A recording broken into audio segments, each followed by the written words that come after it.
Hello, welcome to our session. Thank you for coming. I'm Marion Somerset-Webb. I'm editor-in-chief of a UK magazine called Money Week and an FT columnist. But I have a panel for you today who have real jobs.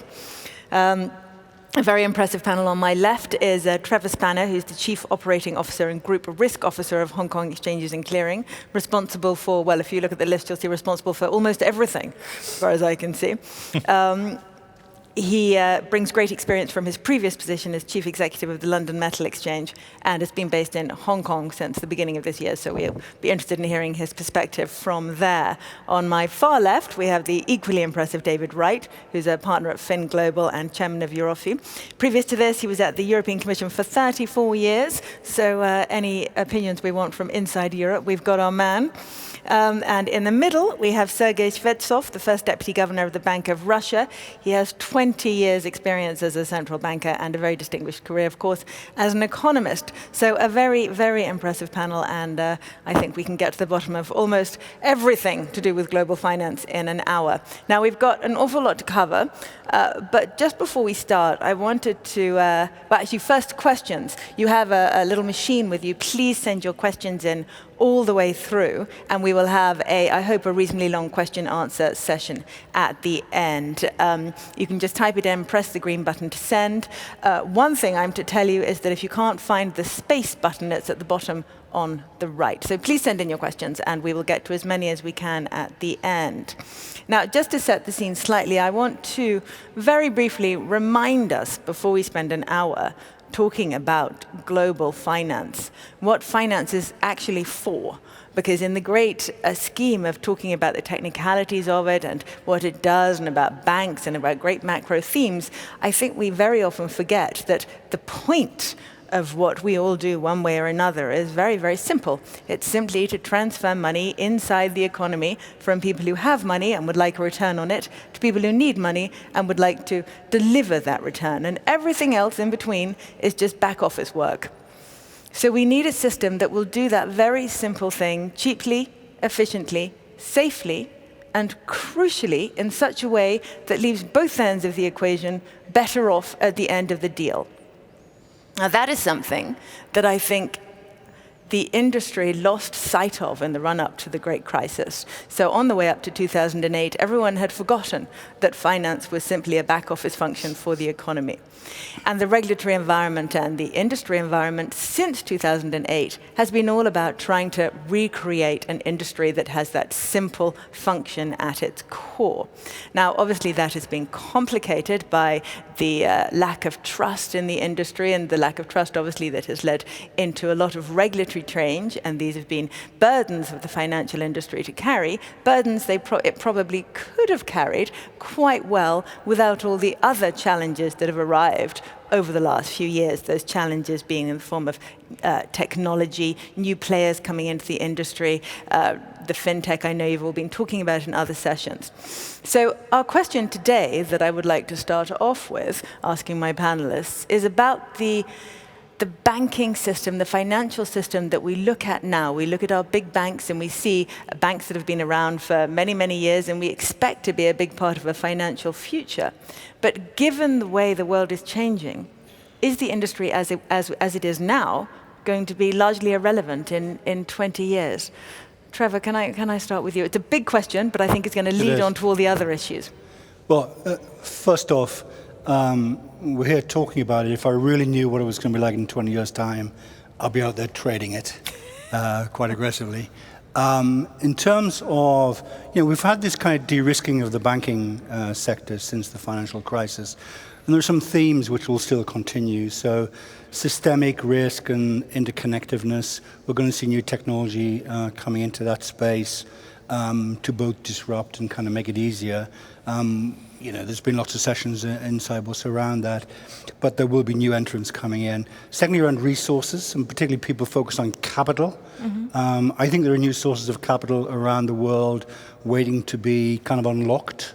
We sit on the shoulder of China, and had one stat which talks about, there's 8 million in equities, 7 million in bonds, 32 million in cash deposits, which will be interesting for me. Come on.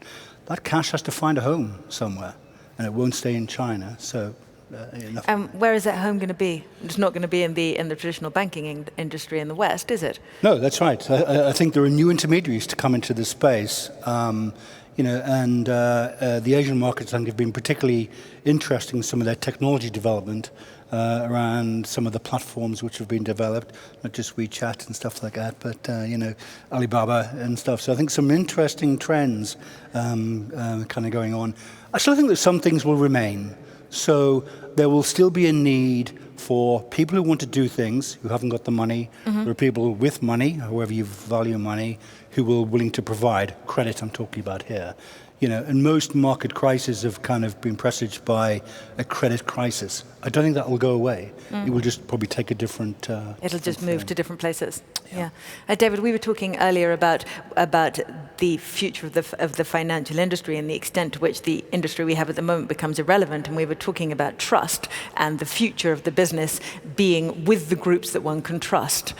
Do you see a point at which the institutions that we have at the moment, who we don't really trust anymore, can regain their position as a trusted center of the financial world? Well, I think that it's quite clear that this crisis 8 years ago, has indeed eroded a lot of trust in finance and global finance. I mean, we should never forget the loss of GDP in the world. The FSB, Financial Stability Board, estimates that at up to 25% of growth in the world economy.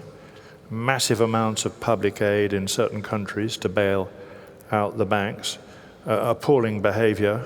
A lot of people who maybe should have gone to jail have not gone to jail. So I think all of this has rotted, to some extent, trust in the financial system as a whole.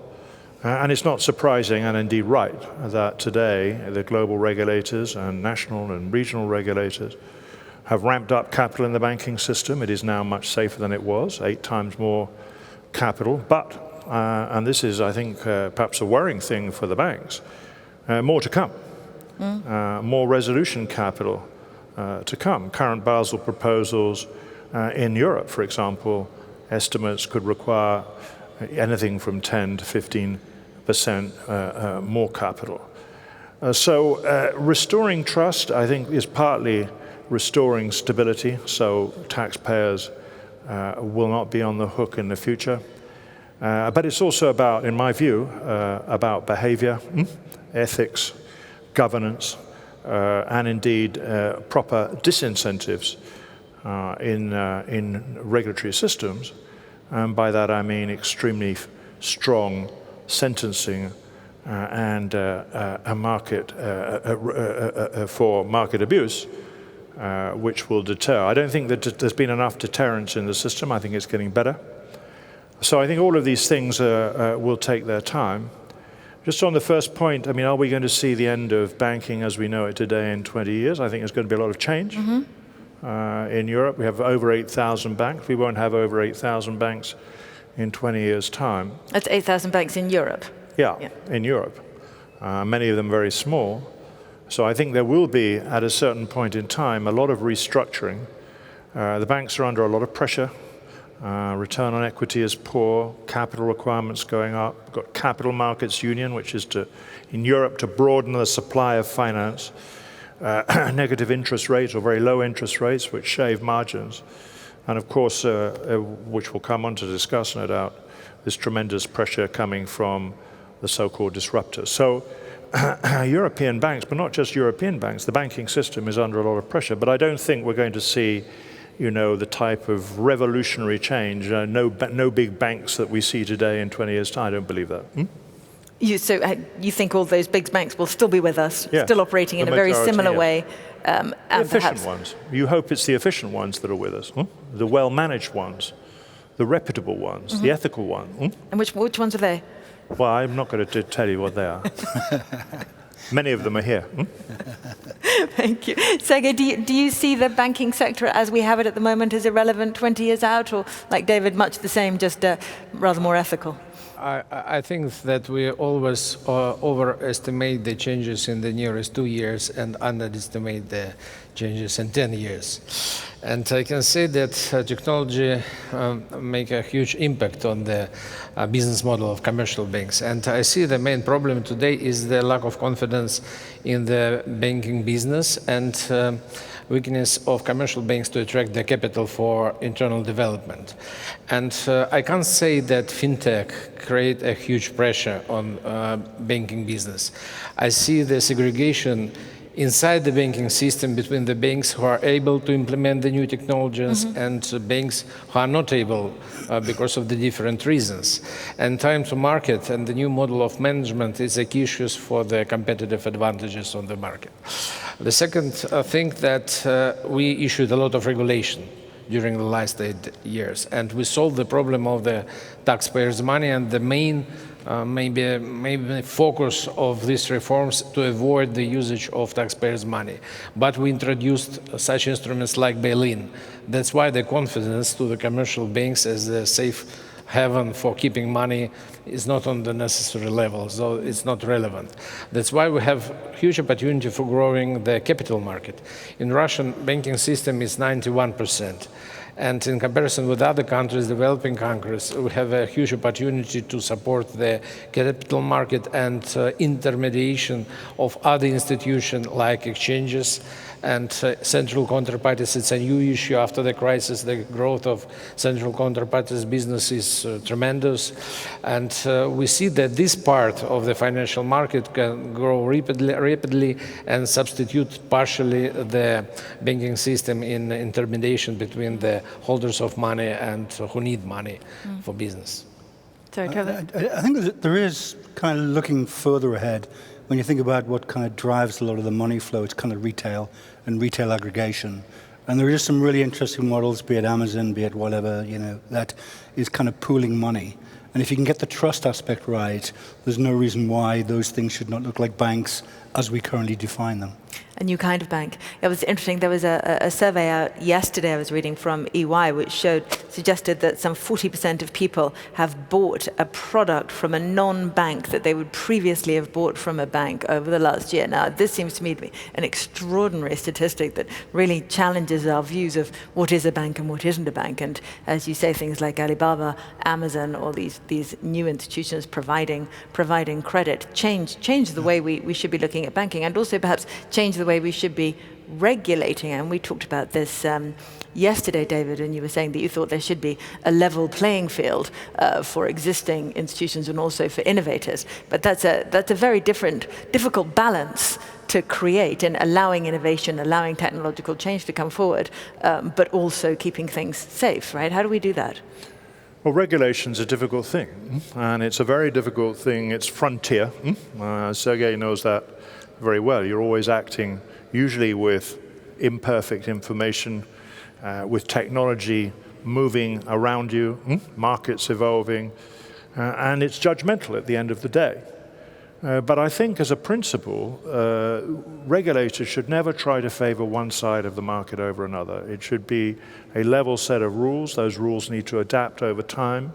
But you shouldn't be saying, well, we want to help the fintech innovators in this market or that market or the payment system or whatever. It should be a standard and a transparent and understandable set of the simplest rules possible to give everybody a fair competitive chance. And I'm absolutely against leaning in one sense or another. Now, you could argue that on Capital Markets Union, the initiative of the European Commission to broaden the supply of finance in the European economy, in a way is is that a biasing? Well, it's actually not. It's saying, let's open up the European financing options. Let's get more equity financing. Equity financing is probably very good for financial stability in countries. Let's get more dynamic supply of capital, venture capital, all the way up to the IPO business, and develop our small companies in Europe, which we're not very good at. So I don't think, I'm absolutely against, as I said, privileging one part of the market over another. And there's another important thing here, which is not just having a level set of rules. Ideally, we like to have a level set of global rules, but you've got to enforce them. You've got to supervise them, and you've got to enforce them. And for far too many countries, passing laws has been one thing, the supervision and enforcement has been something else. And you want really level-handed supervision, and that's why the European supervisory authorities are spending so much time now trying to improve supervisory convergence, as is the European Central Bank in its supervision of the banking system. So I think those are the right principles to apply. Sergey, did you feel the same way, that the regulation should be on a level playing field, or should there be special dispensations for new innovative companies coming into the arena? Regulation arbitrage is a very important thing. We can supervise the growing part of fintech companies till the moment when the volume of the new business will create a real pressure on the business under the regulation, because this arbitrage is not good for competition. And of course, if we're talking about the crowdfunding, if we're talking about the direct market access, if we're talking the implementation of margins for OTC derivatives without central counterparty, it's the fields of uncertainty. And now in the process of supervising these fields, but we're not ready to say that crowdfunding platform shall be in line with such regulation or such regulation. So it's a question of the future. And I can say that the problem of the new companies, the new business models, is the creation different news stories like cybercrime, like uncertainty about the operational stability and substitution of the traditional, for example, payment system by the new players. And if we want the stability on the market, we have to pay attention to the stability of the new players. But they are too little and too small. And this business model is the process of creation. It's very young to say that it's the stable business model and we need to regulate it immediately. But we need to supervise it very tough, but without any regulation on the moment. Okay, sorry, Trevor, you had a point. What's interesting also, the regulatory environment is tough to manage. We have to acknowledge the fact that kind of central banks and regulators do play part of the eco-structure themselves.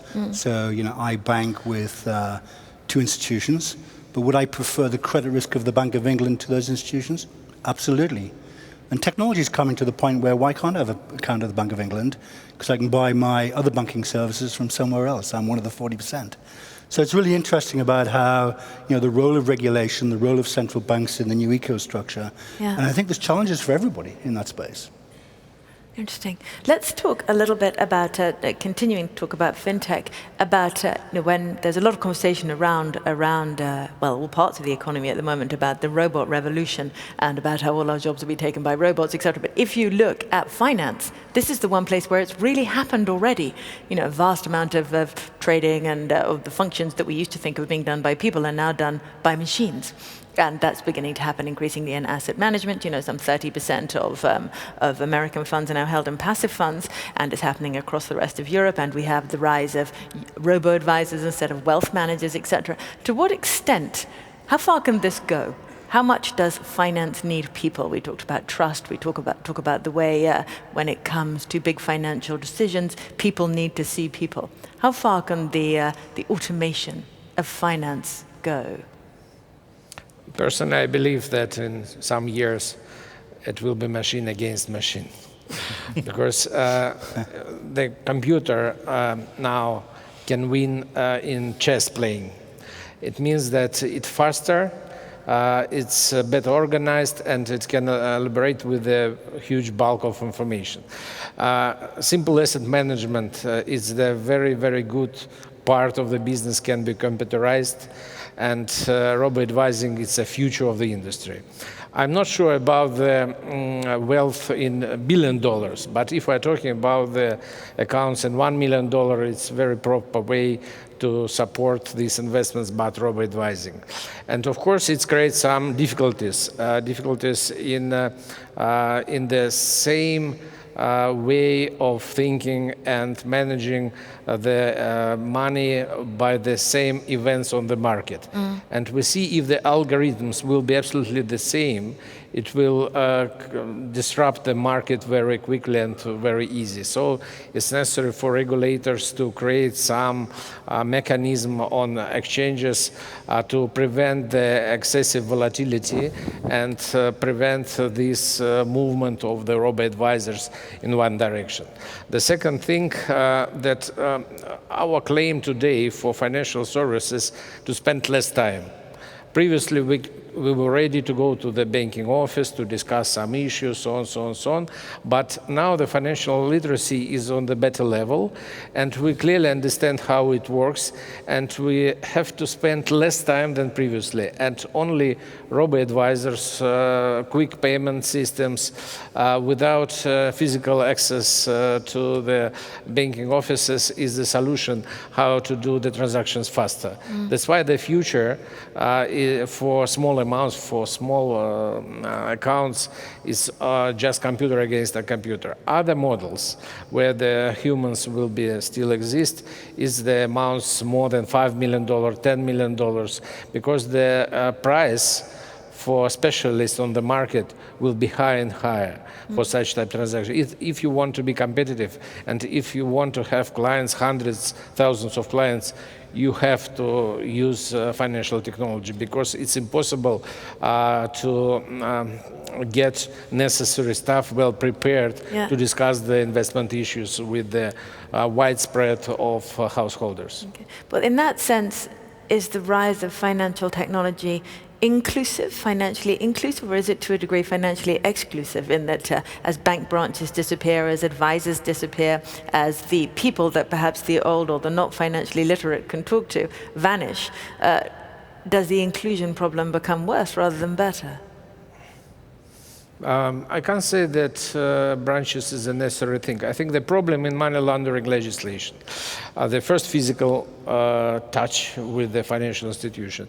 India, for example, implemented very interesting system where the citizen is not allowed to go to the financial branch, and he or she can start to use financial services without physical contacts. Russia is doing the same system now. If we will solve this first touch with the financial institution problem, I think branches should not be a bottleneck for the financial inclusion.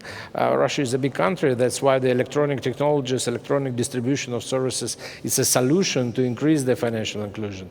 Do you have a view on that, David? Well, I think that, I'm thinking back 20 years when I was working in the European Commission, and we were liberalizing to the telecommunications industry, probably one of the best things that Europe did, by the way. But at the time, there were, I'm talking mid-90s, late 90s, an awful lot of people then, among my colleagues, who didn't believe anybody would buy anything off the internet. And here we are today in a world that has changed dramatically, and will go on changing dramatically. And in many ways, which I certainly can't imagine, but you will in the audience will know much better. So I do think finance, and it goes back to what you said at the beginning, I think finance is going to become more efficient. And a lot of the intermediaries, intermediate steps of finance will slowly and gradually disappear. And I think all things considered, that can be a good thing, provided... Sounds like a great thing. Sounds like a great thing. Well, provided that, of course, we go back to competition, we go back to consumers being protected properly, et cetera, et cetera. Provided all that happens, and the regulator's got an important role here, then I'm rather optimistic. For example, I mean, we wouldn't have been discussing, or maybe few of us would have been discussing the blockchain, a year ago, 2 years ago? And here we are, if I go into the exhibition hall here, it's full of the blockchain. From a regulatory point of view, what an opportunity to build real-time data. I was talking to Gerard Hartzik here. We need the legal entity identifiers, the proper coding, standardized coding, And what do we have? A real-time information system to really understand global finance for the first time. We don't understand global finance, let's be honest. We don't understand the interconnectivities. We don't understand the contagion. If we put margin requirements on OTC derivatives, what's the impact on the repo market? I can tell you nobody knows. But with these new technologies, big data, Gerard's coding systems and blockchain, here we have, I think, huge potential improvement. So I'm rather optimistic, actually. I mean, look at the car industry. It's going in exactly the same direction, isn't it? I mean, cars are now microchips and probably won't need any drivers very soon. I think it's all very good. I don't think Trevor agrees with you. Well, no, I'd agree with the prospect of artificial intelligence progressing in performance. So we talked about chess or the world Go champion being defeated by a machine. I think you'll see similar kind of experiments happening. So, machines will start outperforming your asset managers and that sort of stuff. So I think there will be demonstration of that. However, I also come back to the fact is, do I want to play Go against a machine? Probably not. I actually want to be a service, and I want to kind of speak to somebody and interact and what have you. And maybe more than executing one transaction. So the individual transaction that the consumer might have might be enabled by technology, but they may be looking for other things than just a simple buy-sell decision, no decision. I think the other thing also is that there is a give up because underpinning this will be trust. And for me, trust is verification. Verification means you have to give your data up. And that brings into consideration a lot of stuff around personal privacy. What are people prepared to give in order to get that trust? Yeah, interesting. Well, let's pick up two themes from that, the discussion about blockchain and the discussion about privacy. One of the things that we were talking about earlier is about whether the financial system of the future will involve any cash at all, and whether what we're beginning to see is a non-cash economy where we're already seeing people protesting against large notes and moves to get rid of the 500 euro note, the 50 pound note, the $100 note, etc. Are we moving to a world which is entirely cash-free? And what are the implications of that for the individual? For me, the implication is a lack of personal privacy if I'm unable to use cash in my day-to-day life, and therefore every transaction is public. But beyond that, are there implications for the financial system if there is no cash, Sergey? I don't believe in future without cash. That'll make you alone among central bankers, I think. I think that cash will still exist for the years. And of course, the non-cash settlements will go up and grow till 90%, 80%. Now in Russia, we have 50% in cash and 50% cash-free settlements. But it's not bad for the new generations, because we have a great gap between the generation X, Y, Z, and they have absolutely different opinion about what does it mean confidence. Is it necessary to be private or open through Facebook and other things? And I think it's a proper solution for the next generations, but they will be in power maybe in 20 years, in 30 years, not in the nearest future. So you think there's a generation that won't care about privacy?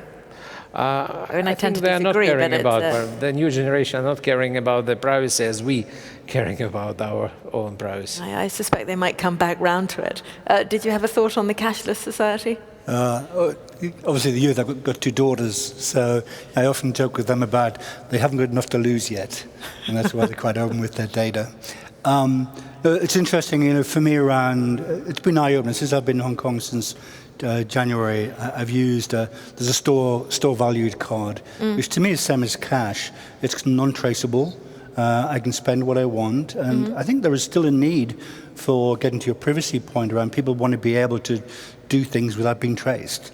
You're not being illegal. You just don't want people to know about it. Yeah. Sort of stuff. But it's privacy, and it's also control. If you can't use cash, if there is no cash, then obviously it's much easier for central banks to implement monetary policy. Yeah. You can't have negative rates at more than a couple of percentage points if people are going to hoard cash under their beds or buy safes. And obviously we've seen that happening across Europe, and also in the UK, people are beginning to hoard cash. So obviously, if we want our extreme monetary policy to work, which it doesn't work particularly well at the moment, but let's say we want wanted it to work, we would have to have very negative interest rates, which of course would be terrible for the banks, but would also mean that we would have to have a cash-free society, right? No, I'm less worried about the privacy aspects of cash, to be quite honest. I'm not saying they don't exist, but finance, we ought to think about finance as being, 8% of the economy? It's 92% of the economy. You were talking about efficiency. Surely one of our objectives must be to make finance as efficient as possible for the 92% of the economy, the real economy, if you like. And then there will be dividends, economic dividends in that sense. I can't believe that if we had a cashless society, there wouldn't be a means or several means of protecting privacy. I would have thought the IT industry is perfectly able to do that. What I'm interested in is improving the efficiency of the economy, efficiency of finance, generating more growth in the economy, more connectivity between the economy, between stock exchanges and new companies, being able to trade. Let's take the European Union, being able to trade all parts, any company being able to trade with another right across the European Union on common platforms, as easy it is to buy something on Amazon. I mean, the network benefits of that type of joined up economy, I think, far outweighs some of the privacy concerns you're touching. Again, I'm not denying that they exist, but I'm interested in generating jobs and growth. And don't forget, in Europe, we've got 25 million people unemployed. That's what we've got to deal with. Let's talk a little bit about the next great financial crisis, because it might not be that far off.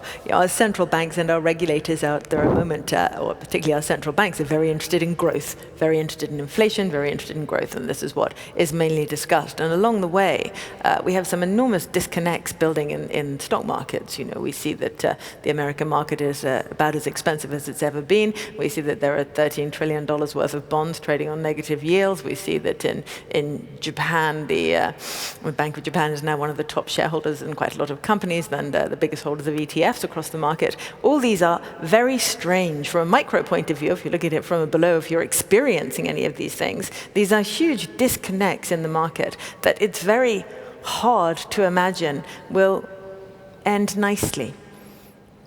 How will the next financial crisis start? What will it be? What's the biggest risk out there? Over to you, Sergey. Over to you, Sergey. First of all, nobody knows. Nobody knows, of Now, course. one of you knows. One of you knows, I'm sure. And I think the market became more global, but regulation also became more global. And now we have a global organization like G20, Financial Stability Board, who are responsible for managing the global stability on the market. And 10, 20 years ago, we saw some sources of financial crisis from the different countries. In 1997, it was Asian problems which passed through to the other markets. In 2008, it was a crisis of mortgages in the United States, which passed through to other countries. But today we have a lot of sources of the global crisis, like exit from the QE in the United States and growing interest rates in the United States, outflow of capital from the emerging markets. We see the negative interest rates and what will be after the period of negative interest rates, how the market will manage this situation. We see Brexit with the real estate in Great Britain. It's a big question what will be with the exposures on real estate in the United Kingdom.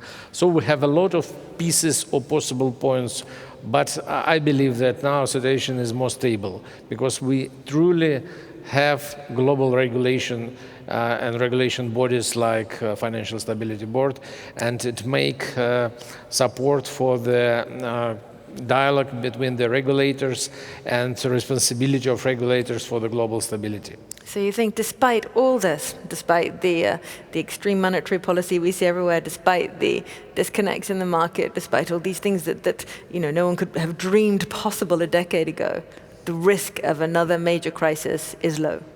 I think it's lower than maybe 10 years ago. David? Well, if you look at the last crisis, you have two schools of thought about the origins of it, whether it was macroeconomic disequilibrium in the global economy. That was, for example, Jacques Larosière's firm view, or, and the view I tended, I think, more towards was it was more microeconomic, driven by a subprime in the first instance. Most financial crises, if you go back in history, have something to do with the property markets. If you look at the work of Luigi Zingales for Chicago, for example, a lot of more recent ones have got to do with leverage. Central banks right now worry or have been worrying about the asset management industry as a whole, herding illiquidity in the bond markets. Partially, of course, they've created that with the proprietary trading capital rules. But in this crisis, perhaps still unfinished today, we've had an 8-year experiment, and I think it's hard to argue that the asset management industry has created or is creating a crisis. And there's 100,000 asset managers or more in the world, and some will be contrarians. Hedge funds will act in the other way. Spreads widen. New buyers and sellers will come into the market. So I don't think there's the evidence that this is going to come through the asset management industry per se. So I would watch leverage. I would watch the property markets, always watching the property markets. And I would be particularly worried, I think, if we had continue to have such a poor understanding of the connectivity between markets, and particularly between complex markets. Well, what Sergei said about the FSB is right. I think the FSB is doing sterling work now at the global level. There's much more serious discussions going on about trying to identify risk and pockets of risk. And my one plea would be that the Financial Stability Board has even more powers to enforce, because it's all very well if we adopt capital rules X and Y, but useless if they're not implemented equivalently and evenly across the world. So I think I agree with Sergei. I think those are the things I would be watching out for. Okay. Sorry, Trevor. I think also we need to give credit for the progress which has been made. Yes. I think risk and the understanding of risk and the financial infrastructure has come on leaps and bounds in the last 10 years. 10 years ago, when I used to run an operational unit, I used to have to go and speak to the chairman or whatever. I used to explain who I was, what I'd done, and why it was important, and what the infrastructure is. Now the whole concept of financial market infrastructure, systemic risk, is now a boardroom issue. And I think there's a lot of credibility established from that, so people are thinking through. Because what happens is that crises occur traditionally in the tail. I'm talking about the distribution of risk. People have got a much better understanding of what that distribution looks like, what the extreme but plausible events are in the tail, and how they would respond to them. So I think there is credit to be done. Okay, well, while we're on the subject of risk, let's talk about the American election. I didn't stay up to watch the debate last night. Did anyone watch the debate? No? Audience, who watched the debate? God, early to bed, everybody. Does Trump pose a threat to global financial stability? Does a Trump win make a difference? Well, I think let me start. I detect some hesitancy. I think there will be reverberation. I think it will create a lot of uncertainty, as Brexit is creating a lot of uncertainty. Markets hate that. Some of the comments that reported that he's made on the Federal Reserve, in my opinion, are outrageous.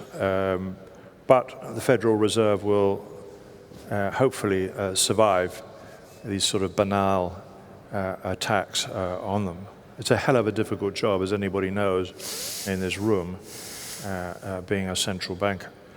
So I think there'll be nervousness, yes. Quite a lot of nervousness. You hope it'll be able to be manageable.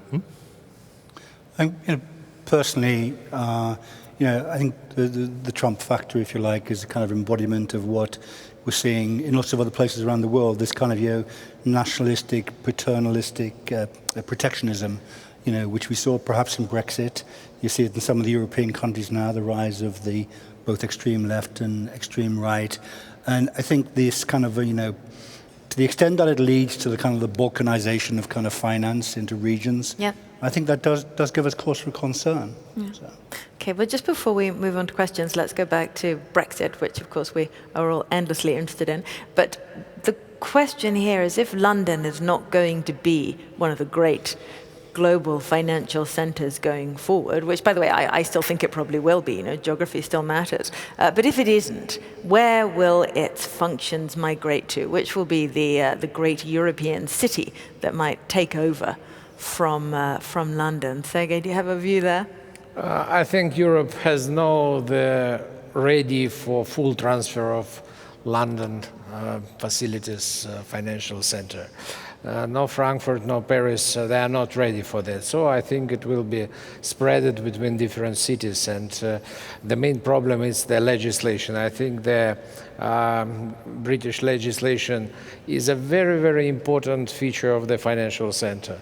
And of course, continental one is not competitive to be a real substitute of the Great Britain financial center in London. Okay, so London's safe-ish. David, I don't think you think London's safe, do you? Well, I think that's an impossible question to answer because of the hugely uncertain situation that everybody faces here. Regrettably, I say that as a European, convinced European. We don't know what the market access arrangements will be for the city. There's all sorts of talk, anything from treaties to maintaining the passport, a mad idea that somehow you can draw up in lightning quick time bilateral trade arrangements around the world, which is ludicrously wrong. So I think the situation is going to be very uncertain for some time. I think there's nothing good in this situation. I've described it as Dante's hell. There are 9 steps of Dante's hell, and we're at step 1, which is limbo.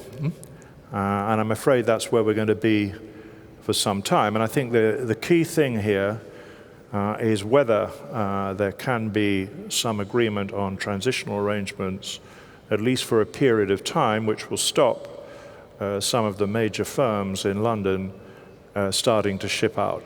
And I think what Sergey says is right. If that happens, then I think it'll be spread around the European Union, and certainly some will be repatriated to New York. So we've got a really unfortunate set of circumstances here, which we're only on step 1 of Dante's hell.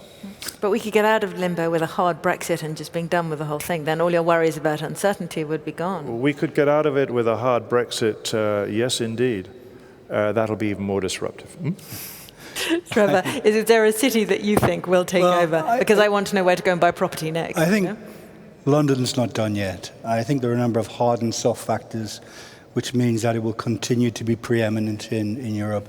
I think Paris and Frankfurt will have a go, if you like, however you want to describe that. But there's a reason why you got 5 or 6 major clearinghouses, and you got 2 major exchanges, London Stock Exchange, but also London Metal Exchanges, who run global businesses out of London. There's a reason why there's a cluster of financial services firms which support that environment, be it advisors, accountants, lawyers, and there's a real kind of clustering of competence around London, which is going to be very difficult to break. And the soft factor is also important, which is you can have a hard discussion in the boardroom, you can go home and have a conversation with your spouse about moving to another city, and your attitude is corrected very quickly, actually, because people like to live in London. Yeah, but of course that changes within a generation. Absolutely. One generation retires, the next generation can move wherever they like, so it's still short term. Yeah. Okay. Right, I would like to move on to questions, which I've got rather a lot here. First, there's just a quick one, David, which is directed to you, but I think everyone can answer. You said earlier that taxpayers won't be on the hook in future for bank bailouts. But really? Really? If there are big bank bailouts required, Deutsche Bank, whatever it might be, is it really the case that the taxpayer will not be involved? Well, that's the theory, isn't it? It'd be a hard one. And that's the the whole theory and policy. practice very different things when it comes to the financial sector. It's the policy of the FDIC, it's the policy of the FSB, it's the policy of the European Union, it's the policy of building up TLAC in the banking system. So there's a sufficient level of cushion of capital to avoid taxpayers being paid. But we know that they don't have that level of capital. Well, 16 or 18. I mean, a lot of the forecasts are that some of the bigger institutions will have to have, up towards 20% capital. That's a lot of capital. Yeah.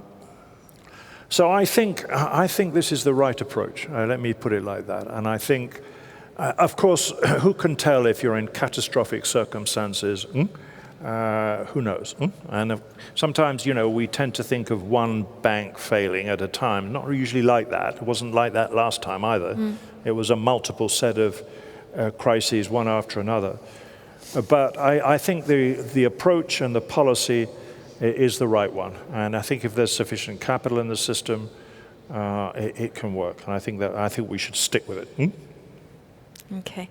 A lot of the questions here I can summarize in one for all of you, which is, if we worry about trust in the financial sector, how do you make bankers trustworthy? How do you make the financial sector behave better?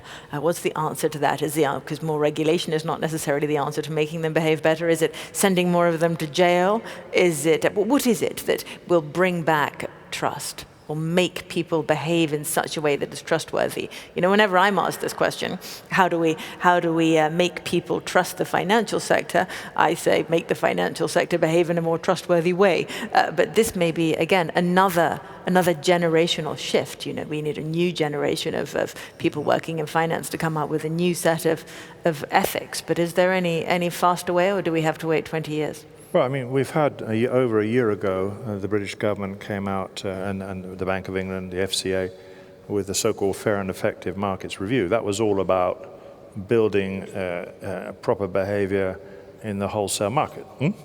Does that going to lead to some standards or at the global level? I don't think so. So I'm not sure that is going to do the job. I think part of it is deterrence. I think that's important. It's been too lax in most countries in the world. But I think also it's about shareholders playing their role in supervising and going to meetings of annual meetings and so forth, ensuring that people on the boards of these firms are competent. If you look at the firms that failed in this crisis, just look at the composition of those boards. Who were on the boards? Friends of the CEO, pals from here, pals from there, 75-year-old theater impresarios who knew nothing about finance, and so forth.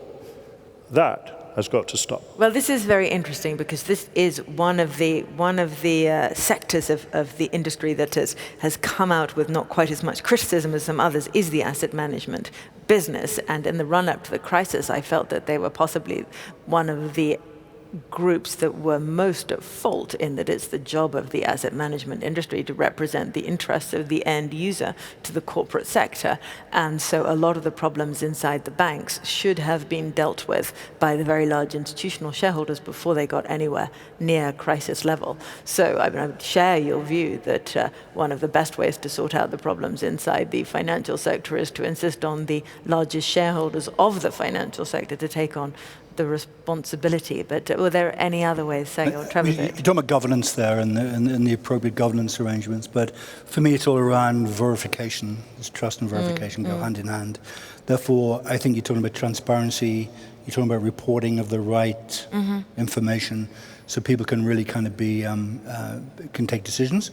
But also, you shine a light on what's happening, and people can be, we live in a very kind of open society whereby it's impossible to keep that sort of data hidden.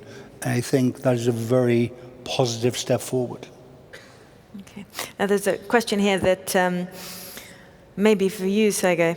Banks and other institutions are beginning to hoard gold. Could the panel provide their views on whether this is a good thing or a bad thing, or indeed why it might be? Any thoughts there? I think that banks, as a whole banking system, has no problem with the future. The problem inside the banking system. And the competition is not bad, and the influence from the side of the new players is not bad. That's why who will be ready to compete inside the banking system will win. I see two directions. The first is the primitivization of transactions a little bit, because the source of the crisis 2008, where the managers are not understand really the risks, so less risky, less complicated operations will be on the market. And the second, unfortunately, the centralization and concentration of the banking institution. We solve the problem of too big to fail by resolution, but we can't solve the problem of concentration. Concentration means the more resilience and more ability to invest in technologies.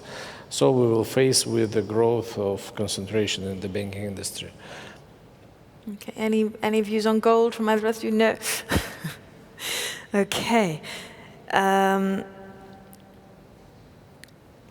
Okay, yeah, no, this is a question that we slightly touched on when we were talking about inclusion earlier, but not that much. What about banking the underbanked around the world, the huge parts of the global population that don't have access to financial services? And actually in the developed world as well, 1.5 million adults in the UK don't have bank accounts. So we have a huge unbanked population, both in the developed and the developing world. How should the banking system work to deal with that? Sergey, I know you have views there.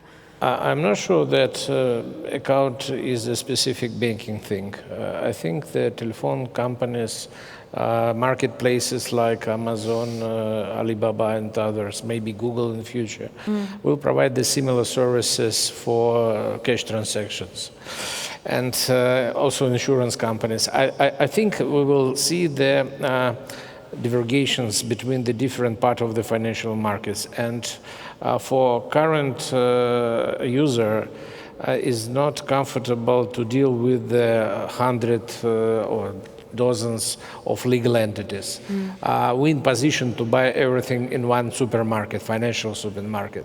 So I see the future of the financial market as aggregators of the financial services in one basket. If we're talking about the poor countries and countries where the people have no access to the financial services, it will start with the internet, with the mobile phones, and we see the African examples with the Russian example. Russia has #1 in the top list of the quantity of SIM cards for one citizen. 2 SIM cards for 1 people in Russia. So we have access to internet very easily, and we can use this channel of distribution of financial services to accept in the financial sphere, involve in the financial sphere all our population. We have some problem with the mentality, but it's more devoted to the elder people than to the young generations. Yeah, David? Well, I think the internet technologies provide a wonderful opportunity for the poorest and least developed countries to develop a financial system, banking system. Kenya is a very good example where there's been dramatic progress, which has enabled traders up in the hills to trade their goods and buy and sell. India are also making enormous progress with internet banking, and I'm sure there are many other examples. You can go through any Indian village and you'll be able to recharge your telephone. So I think there is the source of a banking system for the least developed countries in the world. And these technologies, and I always thought this, allow you to jump a generation in terms of, you don't need the wires in the ground and so forth. So I think that's the way to go, and I think helping through education and training, the regulators, IOSCO is doing that, is a really good investment, along with helping these new technologies spread out into all parts of their society. So that's the way I think I would go. Trevor? Much more to add. I think, banking services are a social good, actually. Yeah.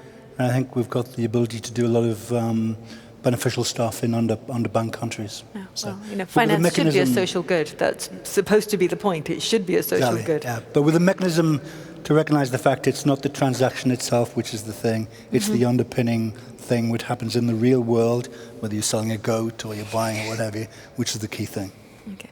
Let's talk about briefly about demographics and there are a few questions about pensions on here and about the way the financial world has to readjust itself to deal with the fact that in the West, and in Russia as well, but in Europe, in the UK, and the US, we have aging populations, so we have a very significant demographic shift towards lower workplace participation, people who are living off savings rather than building up savings, and an effort towards decumulation as opposed to accumulation.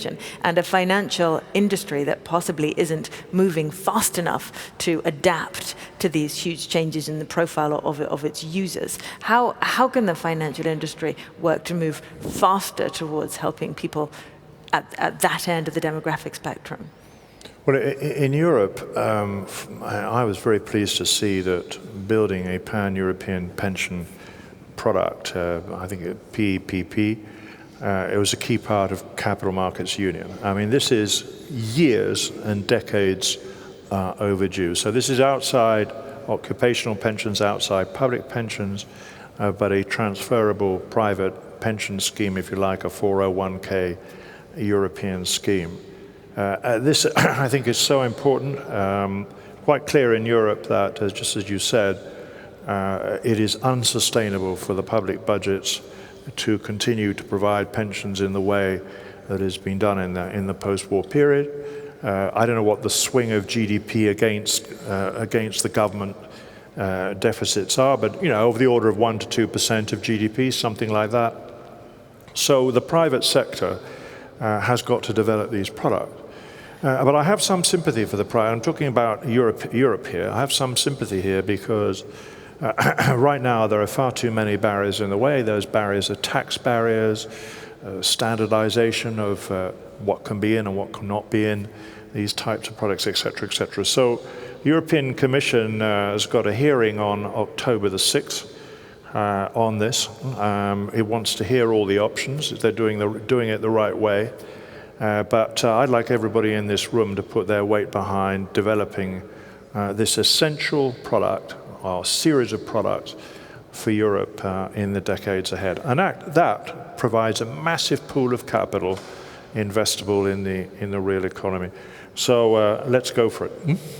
So it's a problem you have in Russia, obviously, demographics, aging population, etc. How's it to be dealt with there?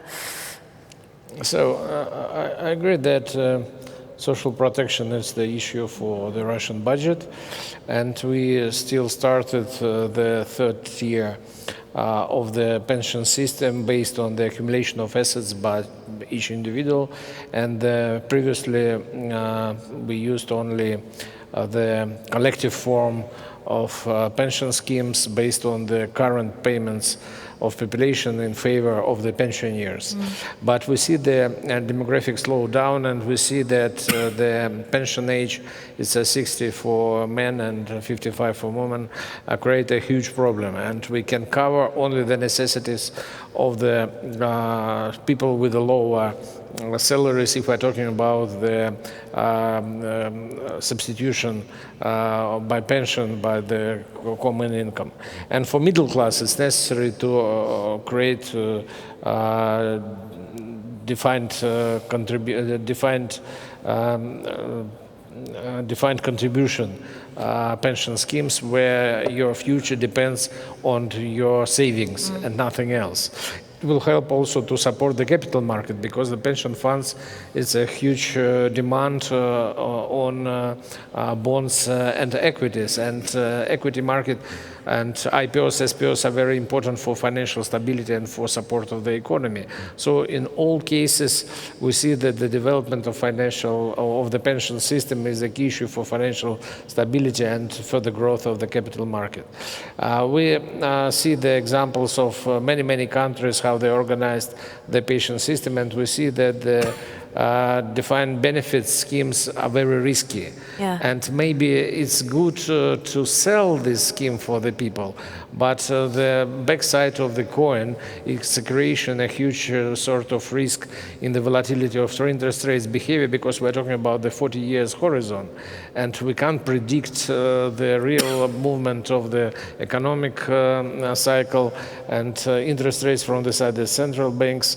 So that's why the defined contribution scheme is more stable, and we are trying our time and pay attention to involve our population and defined contribution schemes more actively now. Thank you, Trevor. We're running short on time, Yeah, but you I have haven't got something much very more to add. insightful to add. Only just to echo David's point, which is you can't push pension responsibility onto the private sector, then restrict them. Yeah. You have to give them more tools, more facilities to provide for people's needs, Okay. regardless of age. All right. Well, thank you. Thank you very much. Just before we go, I will tell you the audience have been sending in lots more questions and also quite a lot of comments. And I can tell you that the general view of all of you today is that the next crisis will start in China, that cash will be gone in a decade, and crucially, that London is completely safe. So thank you very much indeed, and thank you to my panel. Thank you.